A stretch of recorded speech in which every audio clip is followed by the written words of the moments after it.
Absolute pleasure to meet you. And you. What I love about you, you have a great diverse of characters you played, both on the good side and the bad side. Obviously, this side we're playing a villain. To you, what makes a great villain?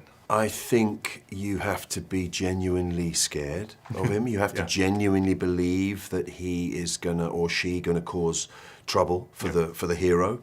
And it's obviously about balance. You know, if you want a good hero, they've got to have a great villain. Think Bond movies. You know, the villains become iconic. So I think he has to have equal weight with the hero to genuinely create some jeopardy. One thing I love about hero, or at least villains, are they believe what they're doing is right. Like it'll make the world a better place. Do you believe that your character is going to make the world a better place with what he's doing? Yeah, but he slightly suspects that having all the power means he can do what the hell he wants. And I think coming from a family in which he's been bullied all his life, I think he's preparing to do some bullying himself. Yeah. You know, you're no stranger to comic book movies or movies based on comic books and also the DCU universe itself. Coming back to it, I mean, is there any hesitation or intimidation? Because these things can get pretty wild with the audiences. Not really, no. I think the technology's caught up with the vision. That's why we're seeing so many comic book movies being made now. It seems to me that the cinema has become the place of spectacle. Yeah. A lot of the writing that was originally in cinema of dramas and things seems to have gone to television. That seems to be occupying a lot of the kind of the dramatic needs of an audience. And what that's left the cinema to do is have these big, you know, these big movies. So having done Kick-Ass and Kingsman and Green Lantern and now this, it makes sense to me that they're in the cinema. One thing I love to talk about actors, because I love set designs and I love props like that. If you could take one prop off the set of Shazam, what would you take? That's a tricky one. There were so many good ones. I had a fantastic little ring, you know, with an S on it for Savannah Industries, which I coveted. But the Wizard Staff was a pretty good piece of kit, I have to say.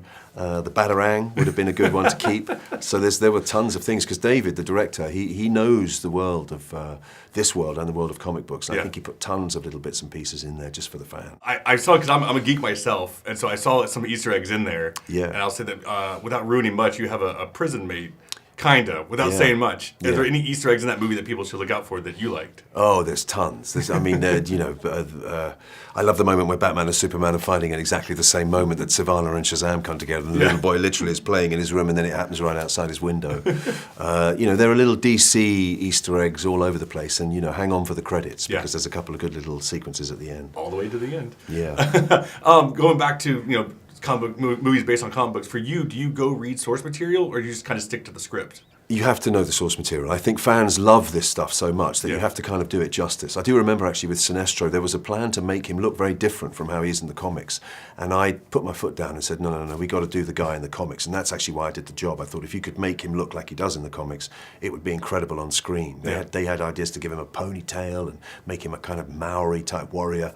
I never thought that would fly. And with Savannah, the same thing. I thought, you know, you have to do justice. And this comes obviously from the Justice League series, the new 52 version by Jeff Johns, because the original Savannah is much more of a kind of crazy scientist. But this guy has a little bit more strength about him. Awesome. Pleasure seeing you. And you. Thank you much. Thank you. Thank you.